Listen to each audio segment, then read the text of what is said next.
डीडवाना जिला मुख्यालय के आसपास स्थित 19 गांव की कस्टोडियन जमीनों को सरकारी घोषित करने के मामले को लेकर आज सैकड़ों किसानों ने जिला कलेक्ट्रेट के सामने महापड़ाव डाला। इस दौरान सैकड़ों की संख्या में किसानों ने धरना देकर सरकार विरोधी प्रदर्शन किया। इस धरने में लाड़नू विधायक मुकेश भाकर, मकराना विधायक जाकिर हुसैन, गैसावट डीडवाना के पूर्व विधायक चेतन डूडी, महिला कांग्रेस की प्रदेश अध्यक्ष सारिका चौधरी भी इस धरने में शामिल हुए। इस दौरान किसानों ने आरोप लगाया कि एक ओर सरकार खुद को किसान हितैषी बताती है, वहीं दूसरी ओर सरकार ही जबरन किसानों की जमीनों को हड़प रही है। उन्होंने कहा कि ये जमीनें किसानों की हैं और वे इन जमीनों पर आजादी से पूर्व और आजादी के बाद से खेती करते आ रहे हैं। उनका कहना है कि ये जमीनें कस्टोडियन की नहीं बल्कि उनकी पुश्तैनी जमीन है, जिन पर वे लोग 78 वर्षों से खेती कर रहे हैं।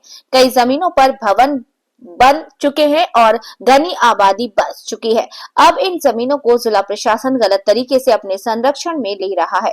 उन्होंने किसानों को उनकी जमीनों से बेदखल नहीं करने और कस्टोडियन जमीनों पर काबिज किसानों को खातेदारी अधिकार देने की मांग करते हुए चेतावनी दी कि अगर सरकार ने जबरन किसानों की जमीन हड़पी तो इससे भी बड़ा आंदोलन किया जाएगा। साथ ही किसानों ने अनिश्चितकालीन महापड़ाव की घोषणा करते हुए कहा कि जब तक किसानों की जमीनें वापस नहीं लौटाई जाती तब तक जिला कलेक्ट्रेट के सामने किसानों का महापड़ाव जारी रहेगा।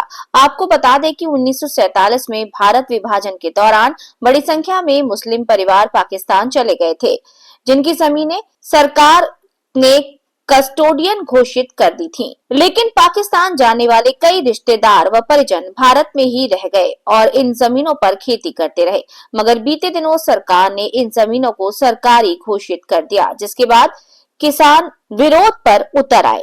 के इस जमीनों के मुद्दे को लेकर के 27 अक्टूबर को भी महापड़ाव धरना प्रदर्शन किया गया था, लेकिन अब तक उस पर कोई कार्रवाई नहीं हुई है और आज आपको वापस दोबारा से धरना प्रदर्शन महापड़ाव करने को मजबूर होना पड़ा है। क्या कहेंगे, क्या सरकार वास्तव में सुनवाई नहीं कर रही या किसानों के नाम पर केवल दावे किए जाते हैं? देखो, किसान संघर्ष समिति और किसान सभा और जो जनप्रतिनिधि हैं, सरपंच है, यहाँ के जितने भी भाजपा को छोड़ के सभी पार्टियों के जो जनप्रतिनिधि है, कांग्रेस है, कम्युनिस्ट है, बाकी लोग, ये उस दिन 27 को हम लोगों ने आंदोलन किया। उस दिन भी चेतावनी दी कि अगर 10 तारीख तक ये नहीं हुआ तो इसको लेकर आगे महापड़ाव की घोषणा उसी दिन हुई थी। और आज उसी के तहत सभी लोग यहाँ इस डीडवाना कलेक्ट्रेट के सामने इकट्ठे हुए हैं। और उस दिन भी यही चेतावनी थी प्रशासन को कि अगर आप ये सोचते हैं कि किसी समुदाय विशेष को आप दबाकर या आप इलीगल आप आवंटन करके उनकी भूमि छीन लोगे तो ये आपकी गलतफहमी है। 36 कौम के लोग, सभी जनप्रतिनिधि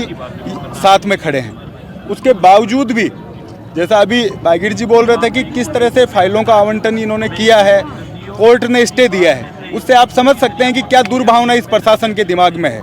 क्या ये जिला प्रशासन यहाँ किसानों के साथ करना चाहता है?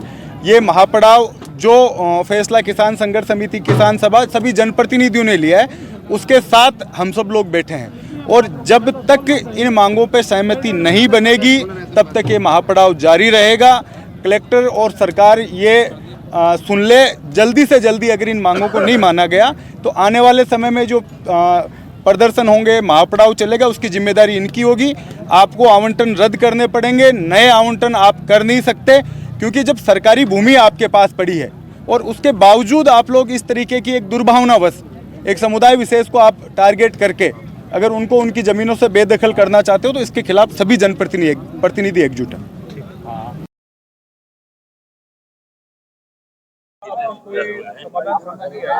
प्रशासन ने आपको आश्वासन दिया था, लेकिन उसके बावजूद भी कई जमीनों पर पर्चे जारी किए गए। क्या कहेंगे आप? देखिए, ये भजनलाल सरकार झूठी सरकार है और जब से पर्ची सरकार बनी है तब से इनके आश्वासन भी झूठे हैं। अभी 27 तारीख को हमारा कलेक्टर महोदय से बातचीत हुई और कलेक्टर ने हमें कमिटमेंट किया है कि अब मैं नहीं करूंगा, सरकार का ऑर्डर नहीं आएगा तब तक। लेकिन उसके बाद में इन्होंने यातायात पुलिस का पट्टा जारी किया है और एक पट्टा और जारी किया है। अभी 13 फाइल कलेक्टर के पास और पड़ी है तैयार, और मुझे विश्वास है कि ये कलेक्टर वो भी फाइल पट्टा जारी करेंगे। तो ये उसी दिन, इसीलिए हमने महापड़ाव की घोषणा की थी कि हमें कलेक्टर पर बिल्कुल भी विश्वास नहीं है। ये सरकार झूठी सरकार है, डीडवाना के किसानों को ये बेदखल करना चाहती है। लेकिन आज आपने देख लिया होगा कि 36 कौम के लोग यहाँ आए हैं और आने वाले दिनों में ये कारवां बढ़ेगा, कलेक्ट्री को घेरेंगे और इस कलेक्टर को यहाँ से भगाने का काम करेंगे, क्योंकि ये कलेक्टर बदसूत्र लग रहा है कि यहाँ से इन किसानों की जमीन के ऊपर कब्जा किया जाए। इसीलिए हमारी अखिल भारतीय किसान सभा संघर्ष समिति पूरी मुस्तैद है। आपने देखा होगा सामने हमने पूरा व्यवस्था कर ली है खाने की, रात को यहीं खाएंगे, यहीं सोएंगे और इस लड़ाई को और आगे बढ़ाएंगे, क्यों इस कलेक्टर को अभी 1 इंच भी जमीन नहीं जाने देंगे किसानों की। ये हमने के साथ में कानूनी लड़ाई भी हाँ, आपकी बात सही है। कानूनी लड़ाई जो ये कलेक्टर ने पट्टे आवंटन किए, माननीय उच्च न्यायालय ने उस पर स्टे दिया है। ये कितनी बड़ी किसानों की जीत है कि ये लीगल नहीं किया, इन्होंने अनलीगल किया है। संघर्ष समिति क्या न्यायालय की शरण में जाएगी? संघर्ष समिति ही न्यायालय की शरण में जाएगी। संघर्ष समिति के साथ साथ में जितने भी खातेदार है सब न्यायालय की शरण में भी जाएंगे और ज्यादा हम जनता की शरण में जाएंगे। जनता को साथ में लेकर के यहाँ लड़ाई लड़ेंगे और इस लड़ाई को अंजाम तक पहुंचाएंगे, क्योंकि ये सोचती है ये सरकार कि एक वर्ग विशेष की लड़ाई है, ये केवल माइनॉरिटी की लड़ाई है। आज आपने देखा होगा ये वर्ग विशेष की लड़ाई नहीं रही है, ये राजस्थान के किसानों की लड़ाई है और किसान अपना हक लेके रहेगा। जिस आपने अभी एक सवाल किया था कि पिछली सरकारें, मैं कहता हूं इतने कलेक्टर आए आज तक, ये 2009 के अंदर शिवायचक हुई थी और 2011 में ये सरकारी जमीन घोषित हो गई। क्या उसके बाद में कलेक्टर आए नहीं? एक ही कलेक्टर ने नहीं छेड़ा इस किसानों को। लेकिन ये कलेक्टर अभी ये सरकार चेंज होते ही इस सरकार की मंशा एक ही है कि माइनॉरिटी के लोगों को यहाँ से चुन चुन के इनको बेदखल करे, लेकिन कतई नहीं होगा। ये सैलाब उमड़ेगा और जिस तरह से हमारे साथी कह रहे थे कि अभी ये टेंट इतना है, आगे और बड़ा होगा और राजस्थान नहीं हिंदुस्तान के नेता आएंगे यहाँ पे। और मैं तो यहाँ के स्थानीय विधायक को भी सद्बुद्धि दूंगा, सद्बुद्धि के लिए कहूंगा कि आप लोग इसको राजनीति में मत ले जाइए। जिस तरह से ये जो माहौल बना है इसमें शामिल होइए।